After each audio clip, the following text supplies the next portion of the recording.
What's up, everybody? This is Kim Becker with a Locked On NFL Insider Report. Joining me is Isaiah Stanback. Isaiah, it's a tough week across the NFL with all of the coaching carousel firings going on here.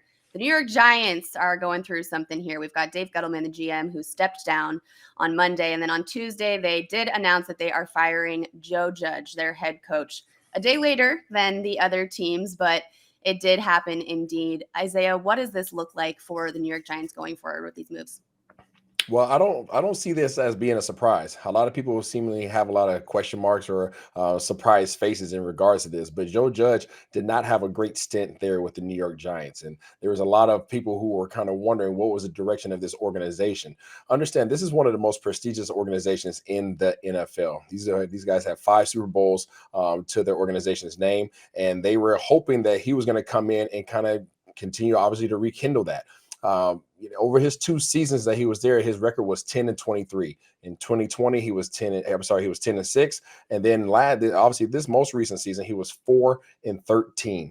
That's not going to get it done. From my perspective, he was an experiment that failed. He was a special teams coordinator for the New England Patriots. And that's what his history has been as a special teams coordinator. He was 38 years old when he got hired with no head coaching experience. I feel as if they thought he was going to be a piece off of the old Bill Belichick block, but unfortunately they walked away with a 2-piece, no biscuit. No biscuit at all. And I mean, an overhaul is really what this is going to be. Joe Judge's contract was through 2025, I believe. So they've got a few years that they really have to, pay him out and replace him now. They've got some top picks too in the draft. So how do you see that looking for him now without these 2 leadership positions filled right now? Yeah, it's very interesting. You talked about those 2 leadership positions. Obviously, they're 18-year veteran, organizational man, and former GM now.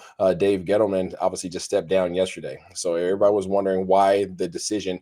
Why did this decision come a day after Gettleman decided to step down? And I think it has everything to do with the direction and the leadership of this organization. As I mentioned before, the Mara family, they're used to winning. They're used to winning Super Bowls. Actually, I was a part of the last Super Bowl that was there in New York in 2011. And since then, they have missed out on 9 of the last 10 years in terms of the playoffs. That's unacceptable there. So the next direction that they're going to be looking is trying to bring in a GM, most likely, and a head coach to come in simultaneously to have the same vision, have put their minds together, and figure out exactly what direction to go with this organization. You mentioned the draft pick and the equity that they have there. They have the number 5 and the number 7 pick in this year's upcoming draft.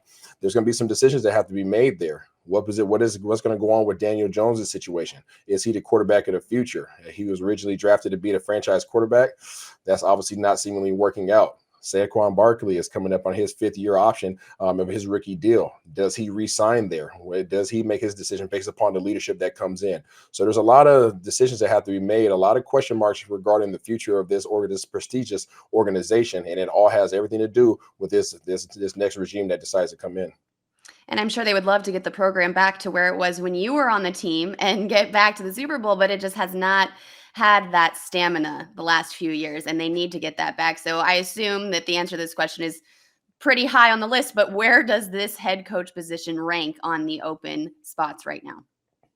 I think you have to put it up there near the top. I mean, you think about what the Giants organization has done over these last 2 decades, and they've had a lot of success. Obviously, a Super Bowl in 2007, Super Bowl in 2011, and then they've went on this unfortunate run over the last 10 seasons that has been just very detrimental to their to the history, to the obviously to what this organization stands for. There's a lot of pride with this organization. This is an organization that used to be at the very top in terms of how things were ran.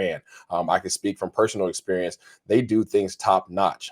The training staff was amazing. The coaching staff was amazing. The front office was amazing. And what we've seen over these last 10, 11 seasons has been everything but that. So they have some work to do in terms of rebuilding that trust and rebuilding that status of an organization that should be highly regarded as such as those in the same conversation as the New England Patriots and the Green Bay Packers and all those that you kind of hold in that high regard. They have some work to do to climb that mountain.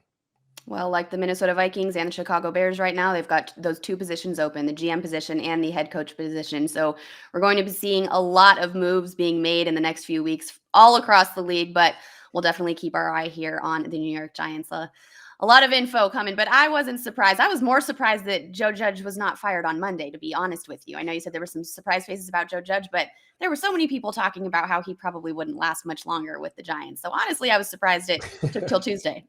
I'm with you on that as well. I mean, and a lot of that had to go around the fact that there was rumors that came out, not rumors, but there word came out of that New York Giants camp last week that stated that Daniel Jones and Joe Judge were going to be retained. So that word came out of there out of New York's Mm. camp last week. So it was kind of, obviously everybody was kind of curious as to why now did Dave Gettleman decide to step down? Why now did they decide to fire Joe Judge a day later? But it has everything to do with where this organization sees themselves, where they want to be, and where they're at right now. You have to face the mirror sometimes, and this is where they're at. Well, just goes to show you can't always listen to rumors. We don't know what's going on behind those doors. Absolutely. All right, Isaiah, thanks so much. We appreciate your insight over here. Of course. Thank you.